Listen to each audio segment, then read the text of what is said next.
Kinetic Man. Charles R. Ranner had never been normal. Born in Talopolis City, Indiana, in the gray spring of 1987, he came into the world with a jolt of energy that fried every monitor in the hospital delivery room.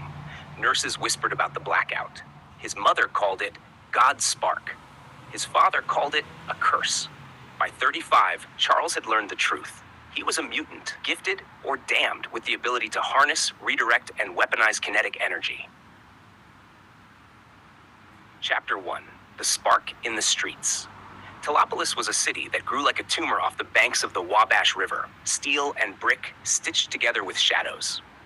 Charles worked a day job in a warehouse, moving crates he could easily lift with a twitch of his gift. The trick was not to show it.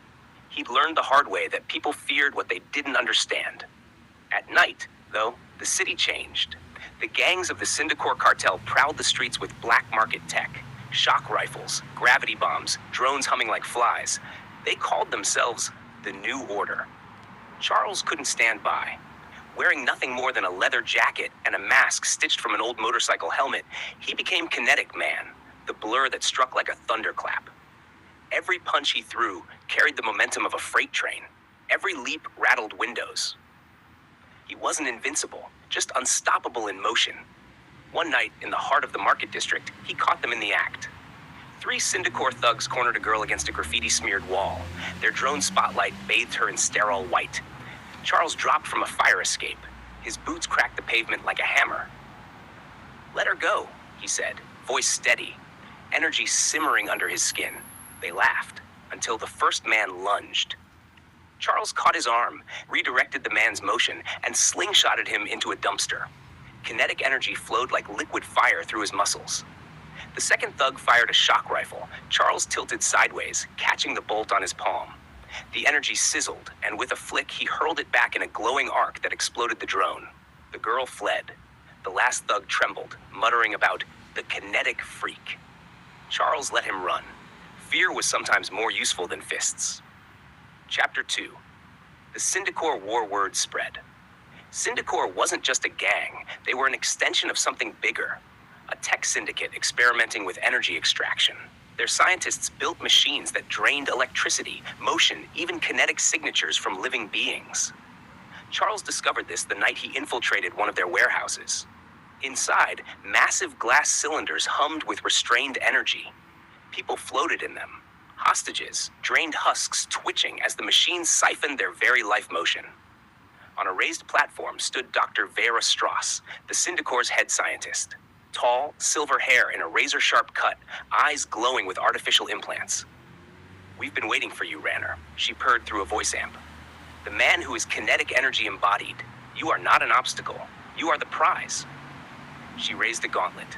Instantly, Charles felt his body seize. The machine drank at his energy like a thirsty god. His knees buckled, his momentum vanished. For the first time in years, Charles felt weak. Human. Vera smiled. Imagine it, the kinetic force of every man, woman, and child in Talopolis distilled into a single weapon. A city turned into a warhead. You'll be the core, Charles, the beating heart of our new empire. But desperation breeds strength. With a roar, Charles slammed his fist against the floor. The shock traveled through the warehouse, rattling steel beams and cracking the siphon cables. The hostages' pods flickered. The drain lessened. Momentum returned. Charles launched himself skyward like a bullet, smashing the gauntlet from her arm. She staggered back, hissing, as alarms wailed. The warehouse erupted into chaos. Syndicore soldiers swarmed, but Charles was fire and thunder. Every step, every strike, amplified by the stored momentum of everything around him. The bullets in the air, the swing of fists, the vibrations of machinery. He absorbed it, redirected it, until the room was a storm of shattered glass and flying metal. But Vera escaped. Chapter 3. The Man in Motion. Charles patched his wounds in his tiny apartment. The city was burning under Syndicore's grip. The police were compromised, politicians bought off, and the people too afraid to fight. He stared at himself in the cracked mirror, the mask on the sink, his own eyes haunted by the weight of what he carried. "You can't stop a city," he muttered. But kinetic energy had taught him one lesson since childhood. Once motion begins, it doesn't stop. It grows.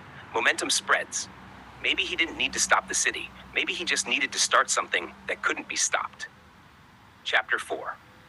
The storm breaks. The final battle came on a rain-slick night atop Telopolis Tower, the Syndicore's neon fortress. Lightning split the sky as Charles stormed the rooftop. Vera waited with her new weapon, the Resonator, a massive cannon thrumming with red light powered by the stolen energy of thousands. If fired, it could level half the city in a wave of kinetic annihilation. "You should thank me," she called over the storm. "I've made you eternal. Your energy will feed this city forever." Charles clenched his fists. The rain itself gave him strength. Every drop striking his skin, every ripple on the roof absorbed, stored, readied. He felt like a living storm. "You wanted a battery," he shouted. "You got a bomb." He charged. The cannon fired. A sphere of crimson kinetic force roared toward him. For a heartbeat, time froze. Charles met it head-on, arms wide, absorbing every ounce of stolen motion. His body lit like a furnace, veins glowing, jacket burning away. Vera screamed, realizing too late he wasn't a vessel. He was a reactor.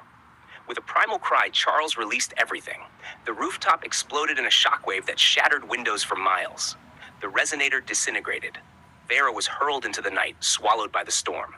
Charles collapsed, the city around him trembling.